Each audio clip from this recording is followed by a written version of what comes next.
Hi, everyone. I'm here with Bob Liodice from ANA, and we're really excited to announce his award of Silver Apple for Marketing Club of New York. Bob, welcome. Thank you, and great to be here, Alicia. We're so glad to be able to chat with you today, and we're really excited to be able to celebrate with you on November 7th. That will be so much fun. I'm so looking forward to it.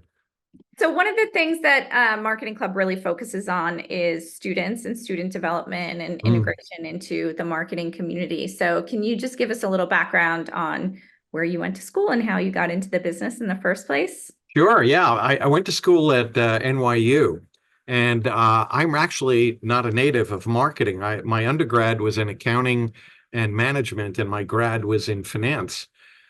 So I had very little relationship with the marketing community. I took one marketing course, got into finance with a company called General Foods, which is now part of Kraft. They were located up in White Plains, New York.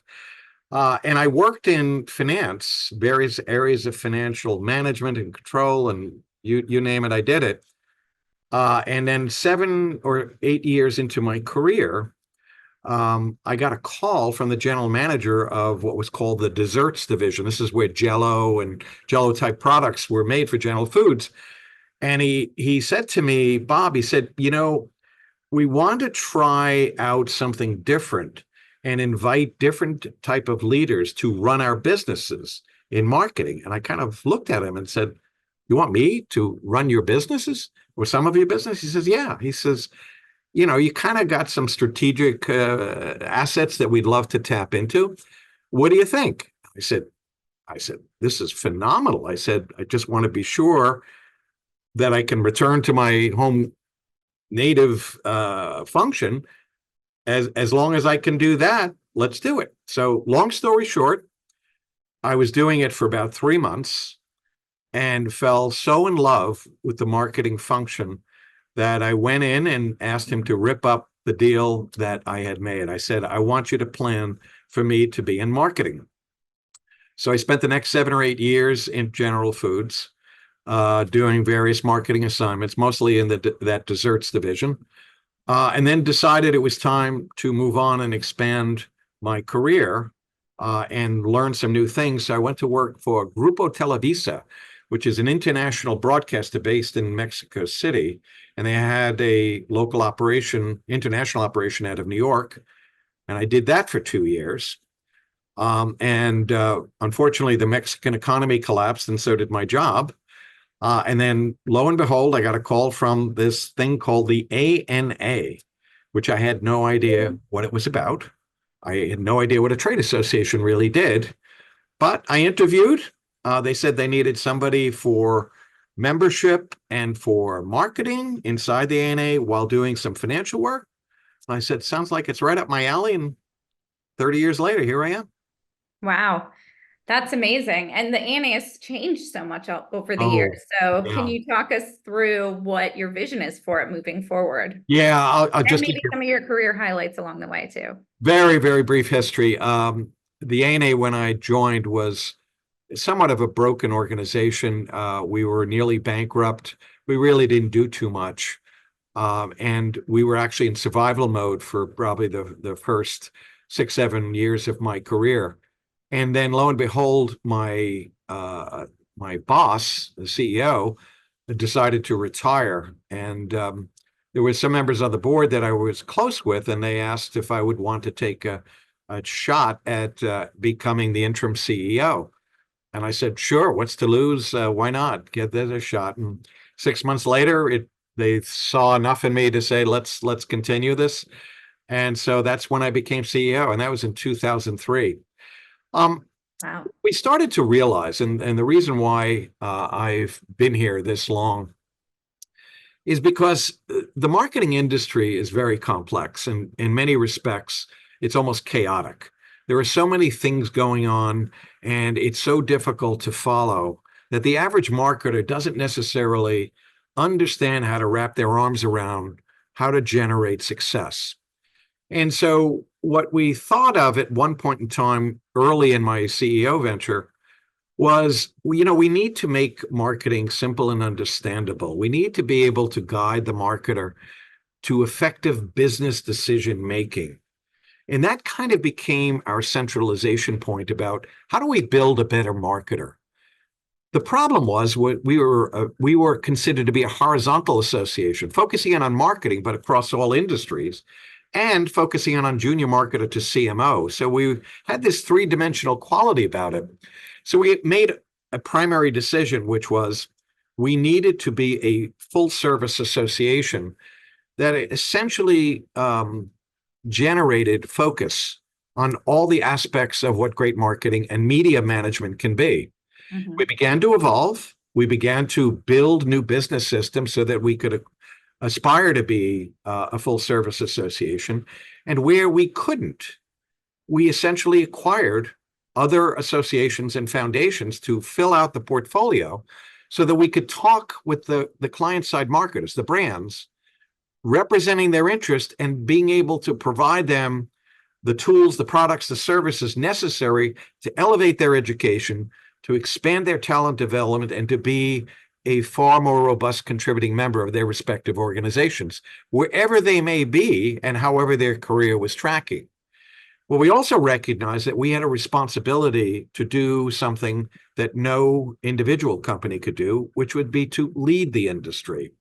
So what does that mean? Well, leading the industry is essentially a function of leveraging your primary asset, which were the client-side marketers, the brands. And in so leveraging, we recognize that the marketers were the ones that essentially provided the cash, the financial resources, to every other element within the digital and marketing ecosystem. Agencies or platforms or broadcasters or researchers or consultants or vendors or whatever, their money came essentially from the marketers. And we felt that it was our agenda that we needed to promulgate so that the agenda of the client-side marketers could be prosecuted.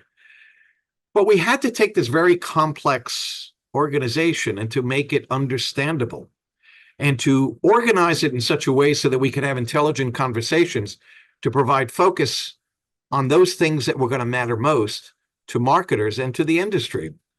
And so following a period of acquisition of those other trade associations, we started to organize around the CMO community, but importantly around 4 strategic platforms: brand creativity and media, data technology and measurement, talent and marketing organization, and inclusive and sustainable marketing. And within each of those are core areas of focus. We felt the most leverageable that could make those better marketers and make better companies to drive growth, because there have been so many empirical studies that say when you do great marketing, you build strong brands, and strong brands generate growth. And growth is what shareholders want. So for all practical purposes, that is kind of the thumbnail of how we created the framework for where we are right now. And in so leading, we had to do a couple of things. So for example, back in 2008 or so, we worked with the IAB and the 4As to create a common language among what was then the fledgling digital and social media universe. And we created the viewable impression, which is now essentially fundamental to all media management. We recognized that privacy was a major issue and behavioral advertising was a key concern among legislatures. So we created, jointly with the IAB and the 4As, the Digital Advertising Alliance, which focused in on providing consumer choice in a very complex give and take world and ensuring that their privacy was in fact respected. And then when fraud became an issue, we were the first ones to identify that fraud was at minimally a $7 billion issue for marketers. And we work with organizations, again, the IAB and the 4As, to create TAG, the Trustworthy Accountability Group, as a fighting force against digital ad fraud and for the extreme ventures of getting at brand safety. So that's, again, a thumbnail of the way we operate, the reasons why we do what we do, and really zeroing in on how to make our industry more focused on following an agenda that helps build brands. Amazing. Yeah, that's definitely a lot of change over your lifespan there. So that's really inspiring. Can you talk to us a little bit about what you're excited coming up in the future? Yeah, it's the future is fascinating. Um, the revolution that we've all experienced recently with generative AI kind of leads the conversation into essentially a recognition by the marketers that is fundamental and important as brand and creative is. What they want to become more acquainted with are what I'd call the more left brain or scientific or quantitative side of our business. And so we've heard from our members, and our members want much more on data analysis, data science, how to be able to manage data effectively for strategic gain. Mm-hmm. Technology, particularly marketing technology, and as I mentioned, artificial intelligence. Marketing technology is a giant area where many marketers invest more than 30% of their budgets, marketing budgets, against marketing technology and building tech stacks. And then measurement. Measurement is the holy grail. We have been chasing measurement for about 2 decades. Why? Because measurement is a mess. As good as we think things are, the complexity of the digital ecosystem in particular continues to evolve. We have streaming TV, we have digital and social media, but we do not have cross-media measurement. And we've been focusing a lot of attention on that, plus helping marketers essentially realize what it is that they have to do to make more effective decision-making, which is essentially to follow a more standardized approach to their measurement aspects. But the thing that excites me is the ability to reach the commonality and understanding for driving business and brand growth. So think about it like this. 1 percentage point of incremental growth yields $500 billion in incremental revenue around the marketing universe. Now, that's quite substantial. Now, for the decade of 2010 to 2020, where digital and social media exploded, the average rate of growth, revenue growth, for the Fortune 500 was 2.5%. I don't know about you, but that's not very inspiring. So we went through all of this digital revolutionary change and we got modest growth out of it at best. Mm-hmm. But I do think now that we are becoming more aligned, more focused in on how we can, in fact, make marketers increasingly savvy in making those decisions that align the full media ecosystem, marketing and media ecosystem, to be aligned with how to be able to generate success. What does success look like? Well, it's different marketer to marketer. But when we essentially reach consensus on how we can achieve that regular growth, then I think we've got the fundamentals of commonality and understanding for being able to achieve it. And we think that AI is the pathway to provide additional tools to create the opportunities for additional creative, for improving overhead management, for improving productivity, for increasing personalization and generating content, which are in fact few of the things that marketers want the most out of AI. Mm-hmm. So we're starting to see greater and greater alignment around the marketing ecosystem for making these things happen. Interesting. Yeah, we're actually experimenting, not executing, but experimenting a lot in generative AI. And I have to say, we just this week got our first contract that says that we have to disclose anytime we use it. It's not allowed unless pre-approved. So I'm curious what some of the conversations are that you're having with brands around use of generative AI. Yeah. It is fascinating and it's scary at the same time. When you think about the power to recreate images and voice and potentially be a threat to identity, or even personal information, or the ability to replicate things which may affect the IP of a particular brand or a company. There is that scary side. But, if we back away from it, as opposed to harnessing the power and energy of it, we'll miss a great opportunity. So there needs to be some standardization, needs to be protocols for the industry. There needs to be some rules of the road, and there needs to be the adoption of appropriate ethics to ensure that we are optimizing the safety around generative AI. Beyond it, it's all opportunity. I mean, the CEO of Google, Sundar, I think his name is pronounced Pichai, has basically said generative AI is one of the most important innovations in human history. And the power that it can unleash can really influence things in a very, very robust way. I still think that we are relatively naive in the practical applications and utilization. Let's face it, generative AI has been around for less than 2 years, at least in a more popular, easy to use consumer format. But its potential is limitless. So I think appropriately harnessed with the appropriate controls and protocols, there isn't anything more opportunistic than generative AI. For sure. Yeah, you're right. I mean, it's certainly understanding that you have to use it with caution and you have to understand the limitations and but the opportunities as well. So Yeah. So not that you don't have enough to do with the ANA, you certainly have your hands full, but on top of that, you're also part of a lot of different advocacy groups. So Sure. I believe you're chair of the Privacy for America group. Is that correct? That's correct.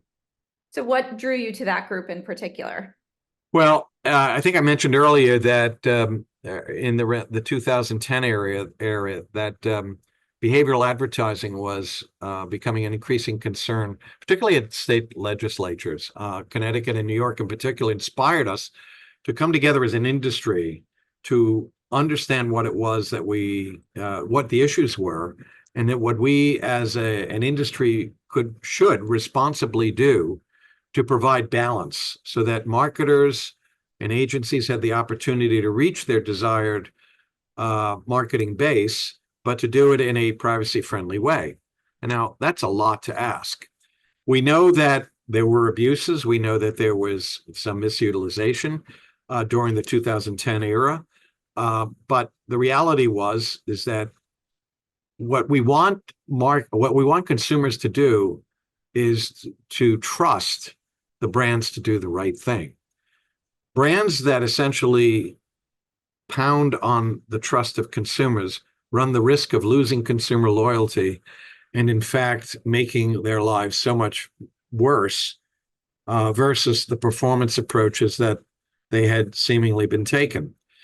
So as the era continued to unfold, we recognized that there was increasing threats of legislation. So despite creating the Digital Advertising Alliance, and despite having this consumer-friendly approach that zeroed in on giving consumers the choice to opt out, and we were heralded by the White House in 2011 for doing this, the threat of federal legislation continued to grow. And so what we did was we came together with the IAB and 4As, as I mentioned, championed by Venable, the law firm, and other organizations like the NAI, the National Advertising Institute, as well as the AAF. We created literally privacy legislation as our submission to Congress to look at the full spectrum. And so we drafted in 2018 and submitted to Congress what we thought were the appropriate protocols necessary to essentially aspire to those respective goals. Unfortunately, what we've experienced is anything but. Federal legislators have had a very, very challenging time reaching consensus. And unfortunately, it's now defaulted to the states, and they have created privacy legislation. Between what's been passed and what's on the drawing board, there are probably going to be, at the end of 24 or early 25, about half of the states that have some form of privacy legislation. Now, this is one of the most awful things that could happen to our industry because it requires then marketers to understand and to be able to respect the rule of law in these 25 states, yet attempt to be able to market on a national basis. So there is a lot of juggling that goes on. I won't say that it is a perfect situation, but I will say this. Back in 2018, we had one of our board of directors come forward and say the two most important priorities of the ANA are privacy and measurement. And the board second and thirded that motion, and it has been a major point of our agenda because they represent areas that have the opportunity to influence substantially the way our marketing is done and its overall productivity. Interesting. So 6 years later, would you still say that's the top of the agenda? Yes, yeah, absolutely. We are certainly advocates for national legislation. We do think that there will be substantial productivity if we can create some common rules that are common sensible. It is very, very hard to understand all of the nuances of privacy. Legislators will think that they understand it and know it, but every time they think they know it and attempt to pass it, there are so many flaws associated with it. Hey, I give them an A for effort for trying, but the execution becomes a political football. And 6 years later, as you said, we're still relatively nowhere. Meanwhile, the states have taken it unto themselves to create that legislation, and it's made life very, very complicated. Right. Not simplifying it at all. No. So going in a completely different direction, Sure. I've also learned that you're a strong advocate for gender representation. Yes. The See Her movement. So Yes. Can you just talk a little bit about the impact you've seen of increased diversity in marketing and why you think it's crucial for the industry? Yeah, well, just look at the end state. Let's start at the end and think about the WNBA. Think about women's sports. Think about the fact that CMOs, more than half of them are women. We're not saying that the situation is perfect by any means, but the end state where we are right now is far better than where we were 10 years ago. So what happened in 2016 was several people that we had been working with, or outside consultants, came to us with an idea. They had been associated, been doing some work with the ANA. They came forward with this idea that essentially advocated for the accurate representation of women in ads. And there was a great commercial by P&G and the Always brand, which helped very clearly identify the fact that women were being portrayed in an inadequate, lower funnel kind of way, that there was not an accurate representation. And in fact, there was a marvelous ad done, and I wish I could remember who did it, that went to a kindergarten school and asked for them to draw pictures of an astronaut, a fire person, and I think it was some type of athlete. And just about every young kid in the class drew a man. And who walked in after their little paintings were done were a women astronaut, a woman firefighter, and whoever the athlete was. And that demonstrated that, in fact, women were equal to men in so many different ways. But especially in our marketing and in our media, women were portrayed in the old 1950s way of being the homemaker, just looking prim and proper, taking care of their man, taking care of the household duties, all of that ancient stuff. But we didn't have the advocacy level in our industry to promote the well-being of women through advertising and marketing. And so that was and continues to be the mission, is the accurate portrayal of women in ads. And we started to go further into that, and we now have a women in health, sports, entertainment, areas of focus in all of those categories to ensure equal representation. And while we don't necessarily focus in on equal pay, because that's outside of our agenda, it is implied that whether you're in front of the camera, behind the camera, no matter where you are, that we need to advocate for equity and equality within the ecosystem. And we've seen substantial change.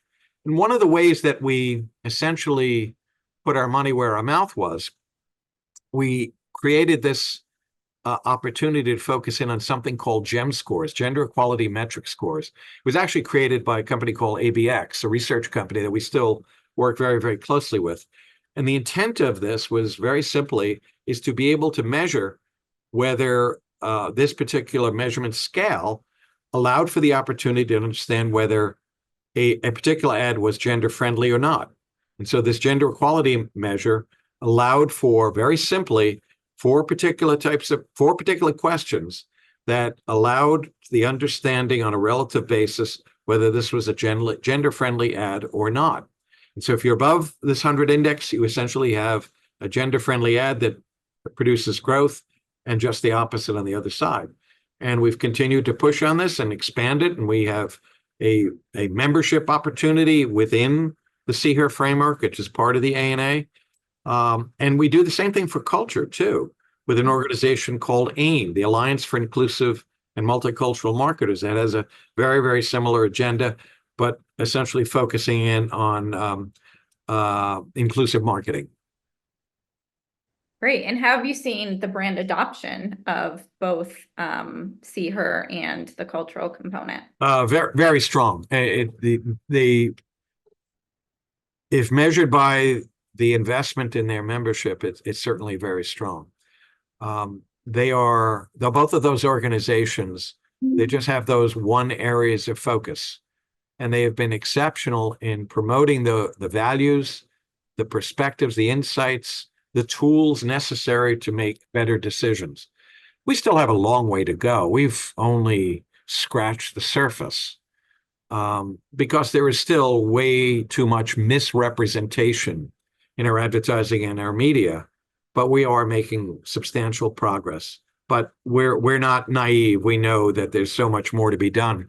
And, a little bit of this, unfortunately, it reflects the DEI backlash that's been happening ever since the Supreme Court decision a couple of years ago, which essentially obliterated affirmative action, and they put many marketers on their back heels. And that's led to the unraveling of a lot of the focus in on multicultural marketing and the diversity efforts that have in fact taken place within our industry. So we know we have to reverse the momentum in that area to becoming far more positive and robust. For sure. So many important topics. Yes. So as a leader in our industry, what principles really guide your decision making, especially when it comes to fostering ethical practices? Ethics is one of the most challenging subjects that we've run across. In its purest form, it's hard to argue with being ethical. No one wants to be branded as being unethical. I mean, that's just straight, simple common sense.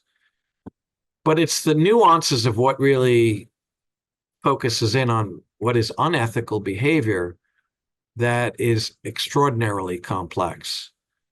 We just recently released an ethics guide focusing on 6 particular areas that when you read this code really makes you think about all the things that many marketers do or don't do in the management of their media and their marketing. And it's not like that anybody is, doing anything criminal or whatever, but it is a principle of adoption that requires us to know how to behave. And that's kind of where it boils down to. As a professional, how should you behave?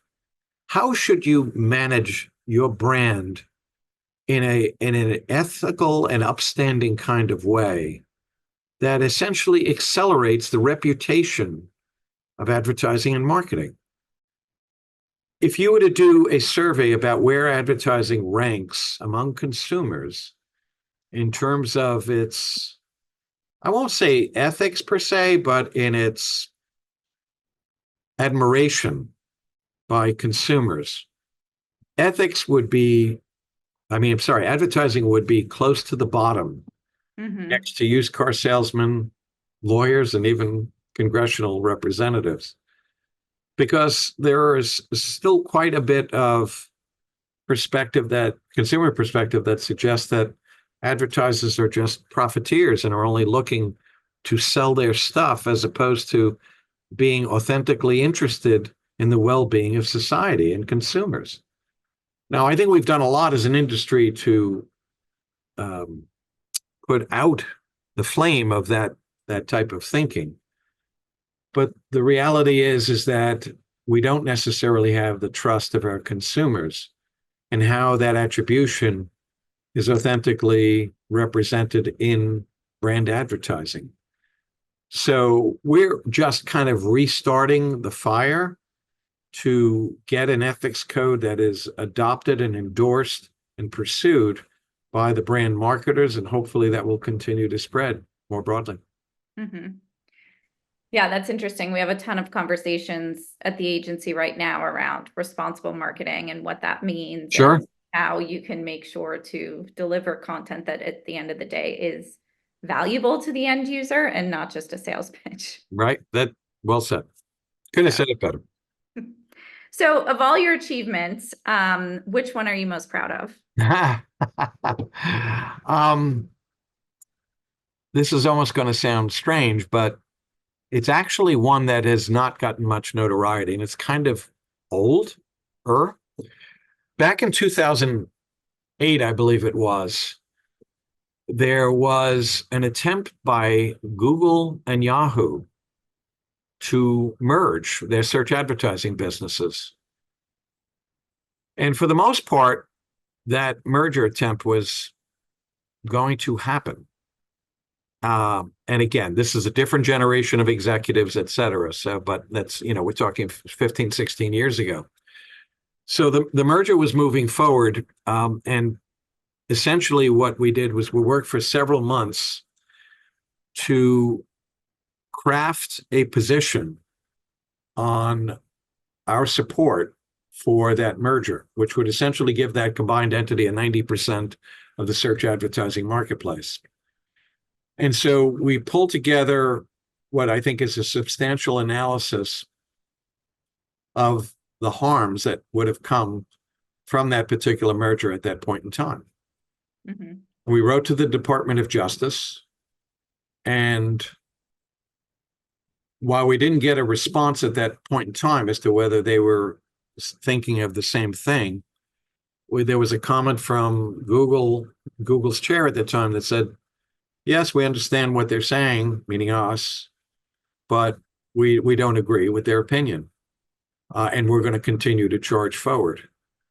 Now, I won't say it was the letter that we wrote that did it, but 3 weeks later, that theoretical merger was abandoned. Wow. So it gave us an understanding of the influence that a trade association could theoretically have in a particular situation. Now, what do I mean by that? Well, I mentioned to you several of the things that we tried to do as an association. We created the viewable impression. We created the Digital Advertising Alliance for Privacy and Consumer Choice. We created TAG. We have worked to ensure that the playing field is in fact level for all parties. And not that we can do things alone by ourselves. We can't. Just because we represent the client-side marketer, we need the full collaboration of the industry. And it's the recognition that when you have like-minded organizations and individuals that believe in the power of advancement of our industry to grow, I keep repeating that, to grow businesses and brands, you can get a lot done. And we've learned a lot along the way and how to be able to do that. Obviously, we have still so much more to learn because this industry is so ridiculously complex, but we're very proud of our ability to command the attention of now 1,600 companies that are members of the ANA, representing over 20,000 brands. When I joined the ANA, we were less than 200 companies, representing a tiny percentage of brands. So we've grown a lot, we've achieved a lot, but also recognize that we're small, we're tiny, and that somehow always gets in the way of getting as much done as you want to get done. But we're making the choices we think we need to make in order to positively influence the industry. Amazing. That's really inspirational and certainly a huge responsibility. Thank you. Appreciate it. We're so happy to have you celebrate with us in a couple of weeks, and we're so honored that you'll be there. So thank you so much for your time. Alicia, it was a pleasure. Thank you. You gave me a pleasure. chance to say some nice things, and thank you. I look forward to seeing you at the event. Yes, for sure. All righty.